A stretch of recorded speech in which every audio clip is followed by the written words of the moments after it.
In this podcast episode, we're going to talk about how I've lost thousands of dollars growing my detailing business and how you're probably going to do the same as well. This is the Detailing Business Class Podcast.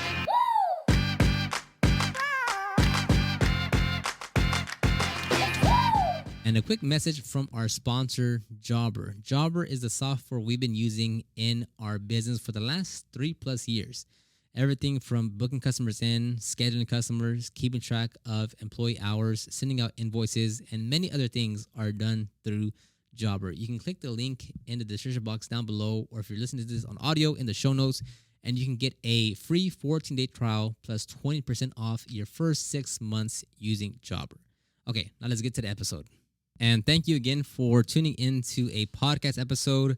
I am very excited to talk about this one because everyone loves to lose thousands of dollars in their business and just go out the window. So hopefully you'll take some good nuggets away because honestly, it's like it's just a byproduct of, you know, growing a business because you can say it's growing a business, but it's also saying trying different things out, right? Because did I know what exactly is gonna work out every single time I go do something? Whether it's to generate more leads or to help us, complete a detail faster or to hire someone. Like, do I know every decision is gonna turn out positive? No, not at all. Because obviously, if I knew that, I would not do the things that would lead me to losing money. So it's Thanos, right? It's inevitable. You're gonna lose money. It's gonna hurt. There's some are gonna be smaller than others. Others are going to be much bigger than everything else. And it's just a cold reality that you're going to have to face, go through, swallow, because it's not nice when even if it's $100, you're like, dang, I just spent $100 on that. And it did not turn out the way I thought it was, because it's never nice to lose money. So we'll talk about that. And hopefully you can, I don't know if it's going to be, like directly applicable, but it's just like kind of my experience that I've gone through and give you different examples of what that looks like. Because, hey, look, you're going to lose money. So as much as you want to avoid it, you will end up wasting money on things that you think are going to turn out fantastic. But once you start moving and grooving with it, doesn't pan out the way you want it to. So for instance, it could be tools and products, right? It could be hiring someone. It could be in your marketing efforts. It could be an assortment of things that simply just don't yield a favorable ROI to you, right? So for instance, and this is going to be different at every stage in your business, right? When you're first getting started, it could be as simple as, oh man, I bought this $12 brush, like this pack of brushes for $12, and 3 of them broke. That's losing money because you spent $12 on a pack of 5 brushes, and when the first few uses, 3 of them broke. That's a waste of money. And as you continue to grow and such, you hire someone, you train them for 30 days, and then they just leave, right? So, whoa, there goes 30 days of training of me putting my time and effort into them, and they just leave. So that's a different level of wasting, not just money, but your time. So what you lose as far as time and money and resources will differ and change as your business grows and depending on, where you're at, and that's in that phase of business. So for instance, one distinct one is going to be hiring people. So you might hire someone, a helper, full-time, part-time, whatever the case may be, but you might hire them, train them for 30, 60 days, right? They're kind of like just riding along with you. It's kind of an on-the-field training. And then they just leave. They don't tell you they're leaving. They didn't give you a warning. They don't, nothing. They stop returning your calls. They stop texting you. They don't show up anymore. So it's like, dang, here goes. Like, I wanted to trust this person. I wanted help. I needed someone to help me with the workload. And, I try to be good and buy them food. Like, I'll buy them lunch and, try to make it as comfortable as they can be, as far as like work wise. And they just left, 30 days in, like no warning, nothing. They just left. That's wasting time and money, right? Because you're paying that person. You pay that person to be there. You're paying them to learn because you're on-site training. And at the end of it, it doesn't pan out your way at all. They just, now you're back to, even worse, you're behind square one because all this while you were helping them, train them, trying to get them up to speed, and that was slowing your process down. So you took longer because you were in hoping that person was going to in a few months be as good as you or be good enough to where it's kind of increasing your production time or I guess decrease. Anyways, you get what I'm saying. So that's one where it's like, and when it comes to hiring people, hiring employees, having a good team, Every company struggles with that because it's hard to find other human beings that will align with your vision, that align with your mission, that are willing to put in the work required to continue to grow. It's everyone has this problem. Like everyone has a hiring problem because you have to find other human beings that are willing and able and want to work and like get behind the mission to continue to grow. So everyone's gonna have that problem. But that is a problem where you are gonna spend a lot of money. Obviously it's with the intent of like ROI because obviously if you hire someone, you can get more cars out. You finish cars faster, so you can go book in more cars. Like there's a direct correlation between hiring someone and getting more work done. But if you don't hire the right person, if they're a pain to work with, if they are always late or like whatever, like always like not showing up and making excuses, that does hurt you. That hurts you, and waiting for this person to kind of like be that guy that you thought they were. It goes to like the training. It goes to, just like being worried about them versus just focusing on your business. So that's a big one that once you get to that point, you'll realize how hard it is to how to develop a hiring system to get good people on your team. And again, like we've had that too, where we've hired someone and they were here for a couple months and then they just left, right? They didn't, for whatever reason, they just left. And I always say that of like, I don't expect everyone to be here for 10 years. That'd be cool if they would, but that's just, it'd be naive to believe that someone would be around that long. I was already kind of, kind of prepping myself to say like, okay, like no one, like not everyone that we hire is going to be here a long time. Right. And during the hiring process, I even tell them like, hey, like if you're still running your detailing business, continue to do that. Learn from us, take what you learn here and apply it to your business. Because I know that that's a natural inclination that will happen over time. I don't withhold any information. I don't withhold anything that we do. It's like you absorb everything that you can. Work hard over here, and if it's 8 months that you're gonna be here, 6 months, give me your all. Learn as much as you can, and take that all with you to your business. So like I already had that mindset of like not everyone's gonna be here for that long, but it still sucks when they leave without warning. And you like had a week full of work and now you're like just playing catch up the entire time, and that like it throws your week entirely off, which kind of backtracks your entire month. So that's one way I've lost money.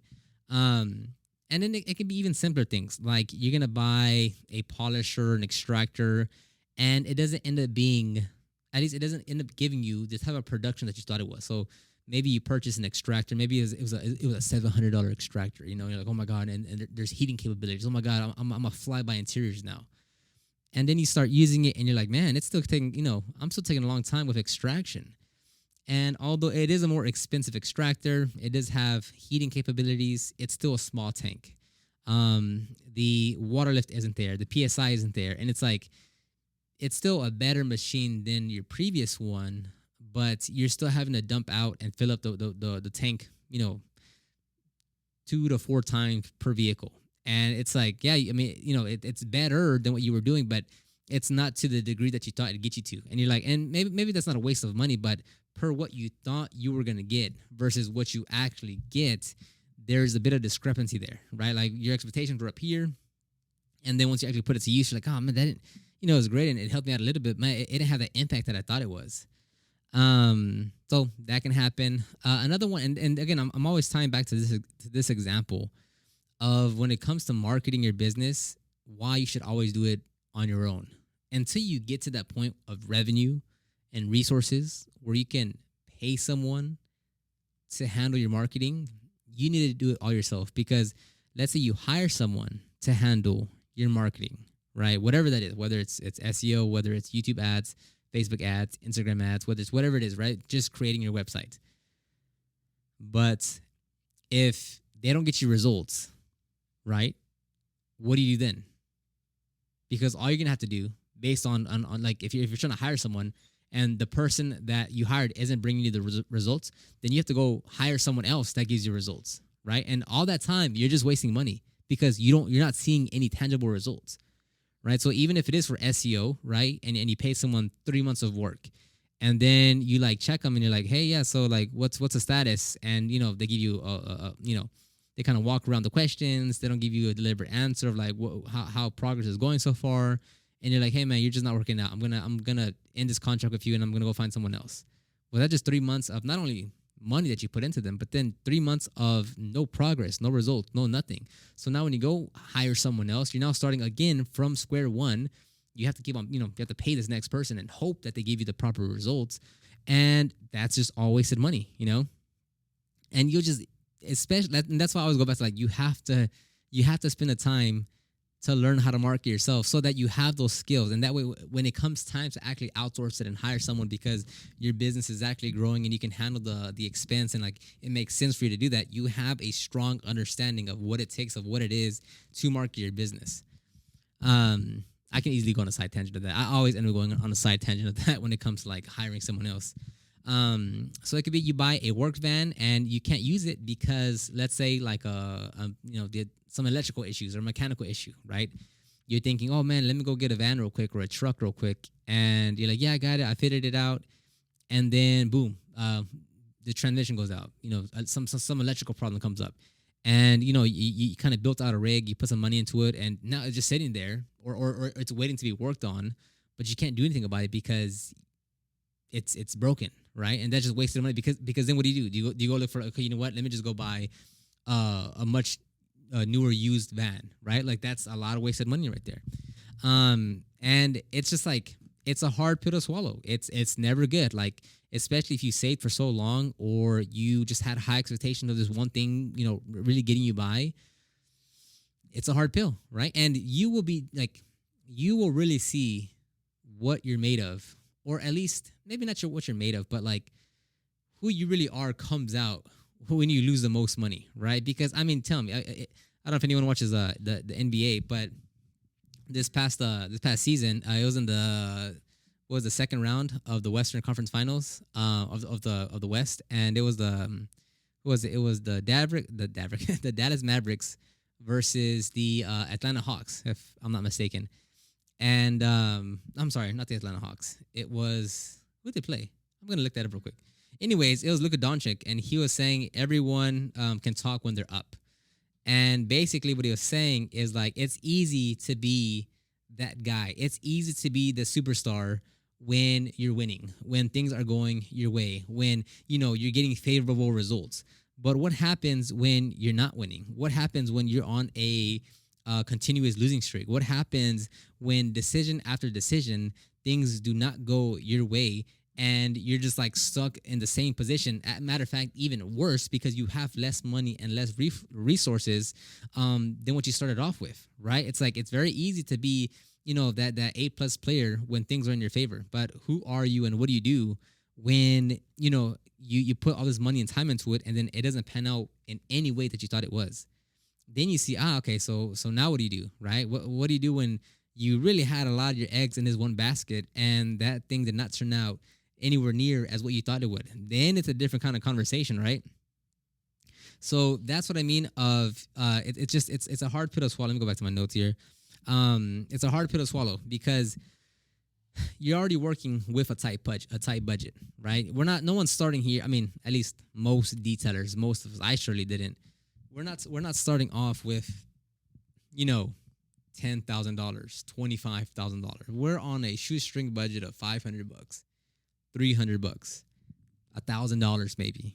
So the decisions that you make, you want to make the right ones because you want that money to last you as long as it can.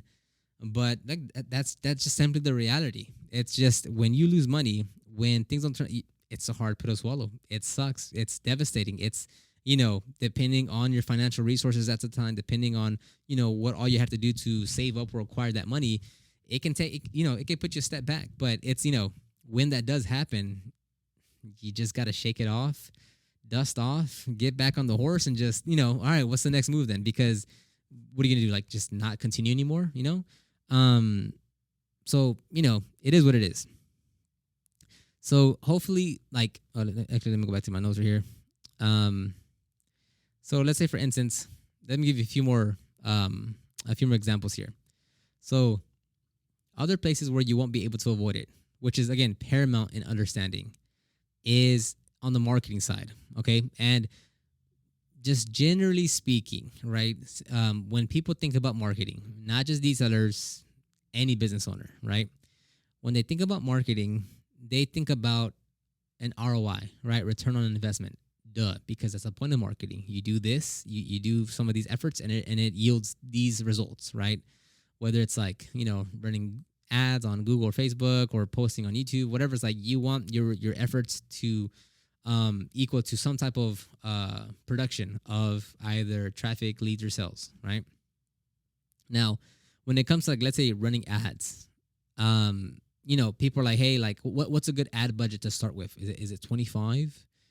Can I run $10 a day? Is 25 a week good? Is $50 a week good? Now, I won't go into the details of running ads or anything like that, but it's more so of like when you do start running ads, and let's say it's $10 a day. Yeah, let's just say it's $10 a day, which is really low, but $10 a day for 30 days, right? Or let's say at least every day is 10 days. So in a month, you're gonna spend on average maybe $300, right? Now, the reality is with your budget, in this case, $300, you're not gonna see an immediate return every single time. Now, don't get me wrong, some people will. It's just the market, your ad, whatever, of course. But as a whole, though, you can't think like, okay, hey man, we spent $10 today. Like, let's say your campaign starts Monday, and by Wednesday you've spent $25 on ads. It's naive to say, hey, so the ads have been running for 2 days and I haven't gotten any results. Like, what's going on? And what happens a lot of times owners will cancel or pause the campaign because they spent $25, $30, $40 over 2-3 days, and they're like, yeah, we're gonna pause them because we didn't get results. So it's like, one, you didn't get results off the $30 you spent, right? Now, it's not really wasting money in that regard, because like it takes time to see results, to tweak your campaign, to optimize your campaign for better results. But that doesn't happen unless you let the ad campaign run. So it's not so much wasting money. It's more so of you need to spend money in order to tweak the system for it to produce better results. But in a way, like, you are, quote unquote, wasting money, because until it gets to that point, you're not seeing any results. But you're not going to see any results unless you spend the money and let the ad campaign continue, right? So, I wouldn't say it's wasting money, but it's like you don't see a return as fast as you thought it would.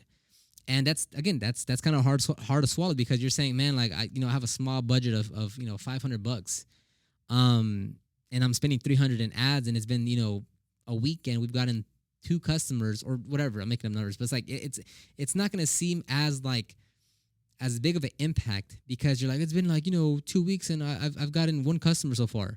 And it's like, that's how it works. Like, that's how marketing works. Especially if you're working with a lower budget, like, things are just gonna move slower. So, like, it's the same principle if you're spending $5,000 a month versus $300 a month.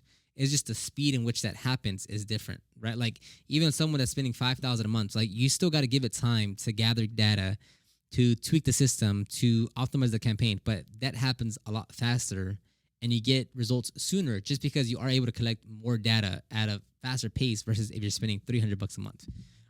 But nonetheless, like, you're still gonna spend money, and it's not all gonna be 100% ROI. The same thing can be said when you're doing SEO, search engine optimization, to where like, a big thing about that is selecting or choosing the right keywords to go after. Like, for instance, if you're in Austin, you want to go for keywords like Austin car detailing, Austin auto detailing, Austin mobile detailing. But maybe there's a keyword that you're like, like, this one, it kind of gets search volume, but it kind of doesn't. And I don't know, should I rank for this page? Should I not rank for this page? And you put the time and effort to go for the keyword, to create pages, create all that good stuff, right, for SEO. And after 6 months, you get on the first page, right? Hoorah. You get on the first page, and you're there for 3-4 months, and it's like no customers come from that. And you spent all that time optimize that page, trying to get it ranked on the first page. It finally ranks on the first page, and then yet you get almost no clicks or customers from that keyword that you ranked for. And look, like, most things that you do in your business as far as marketing goes, it won't work, right? Because how easy would that be if most of the things that you did in your business was just a home run every single time? It'd be very easy. But most things won't work, right? And you can keep on getting more granular and granular as you go along. Like, you could say, yeah, with Facebook ads, it worked, right? Like let's say Facebook ads worked, but then there's gonna be a dozen other things within the Facebook ads that didn't work. Hey, yeah, we tried this ad with this copy that didn't work, so we switched it to this ad with this copy, and then this different image, and then that one worked, and then it's like, yeah, but then when we try to reach this area over here, the results started declining again. But then we moved it over here and we changed this, and now it started working again. It's like there's multiple like failure points across everything, and with all that, it comes with money, with time that you simply have to go through to see if it's working or not. But it's like you have to have that mental fortitude of like, yes, I know what I'm spending money on or what I'm spending time on. I'm not going to get a direct ROI at this exact moment, but it's going to be in the future. And in the future, some of those decisions won't pan out. That time, that money, that frustration, the annoyance, all that, it's not going to pan out. And it's like, yeah, you tried it. You tried it. You hoped it would have worked out. It didn't. It is what it is. Dust off, get back on the horse, and just keep on going, because that's all you can do. And I'm telling you, like, I mean, at this point with me, for sure, like at this point with like some decisions that I make and I don't see it pan out the way I don't want it, like that I wish it would have gone, but it didn't. I built a much higher tolerance at this point, right? So if there's a video that I thought I was going to do well and it didn't, not much of a big deal, really. And you got to remember, like with our YouTube videos or with literally anything, with any TikTok video, with any Instagram video, with any YouTube video, with anything that I do, there are other costs associated to that with me making them, right? Because I don't edit every video. I don't shoot every video. Like I have Alex shoots it, or Lex will be included in that video. So like there are other like, hard costs associated to making these videos. So if one doesn't do as well, or if we spend more payroll, like as far as like labor and stuff, like editing, shooting, if we spend more time, on this one video and it didn't work out, well, like there's actual hard costs associated to that. But now at this point, like my tolerance is much higher. I have a better mindset of like, to focus on consistency and don't get so caught up in like, oh, this one thing didn't work. But as a collective, if we keep on moving in the right direction, then, it works out at the end. But even with that, like at this point, like I'm much more tolerant towards what I'm able to take. And if a video doesn't pan out as good, or TikTok video or Instagram, I just dust it off and like, hey, great job, but let's see what we can do better.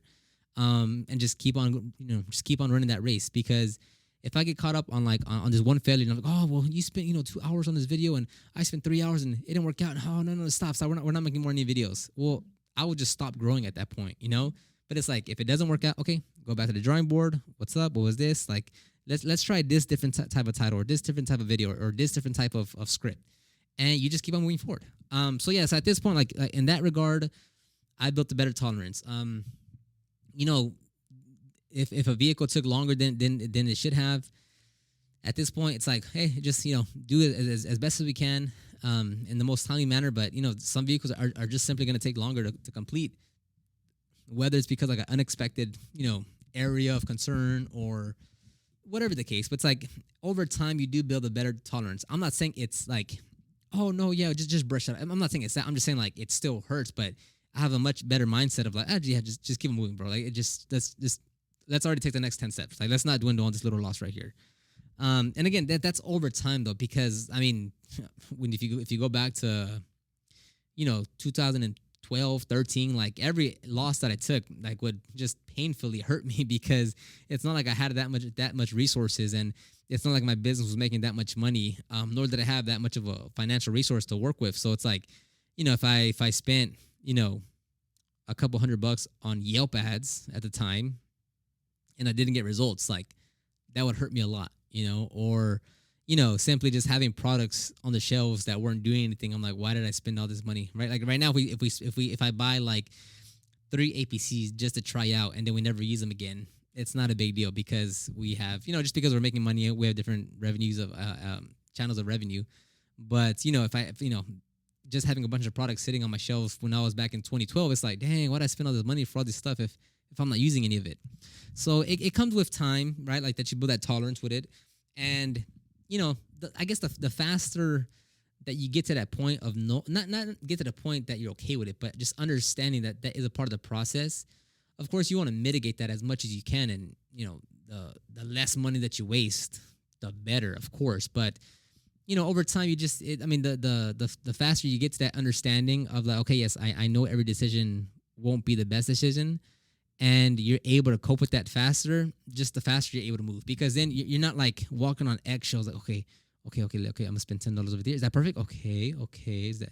Let me go over here. Take two steps. Okay. $20. Okay, fine. Instead, if you have that mindset, like I'm gonna make the best decisions that I can, and if they don't pan out, that's fine. I'm gonna keep on moving. Then it's like, okay, let's go try this. Boom, that didn't work out. Okay, great. What do we learn from that? What can we do better? Okay, let's go to the next one. Like those are two different distinct mindsets to have. So to not make this longer than I need to, because I don't want this to go into a 40-minute video, I'm gonna end it right here. Let me look at my notes real quick. Yeah, so no, I'll end it right here. So I'll go, yeah. So just if you want, you can check the, if you're watching this on YouTube, you can check the description box down below for the ultimate guide to start your detailing business, or you can check out my my second YouTube channel, the Proper Care channel, where I talk and teach everything detailing related. And if you're listening to this on audio, which is either on iTunes or another form of app, because in third place comes my Spotify. It's iTunes, other apps, and then Spotify as far as like how people consume the audio. Anyways, if you're listening to audio form only, you can check the show notes for all the same links. Other than that, thank you very much. I hope you took something away from this podcast episode. Everyone always likes to talk about losing money. So thank you very much, and I'll talk to you on the next one. Bye-bye.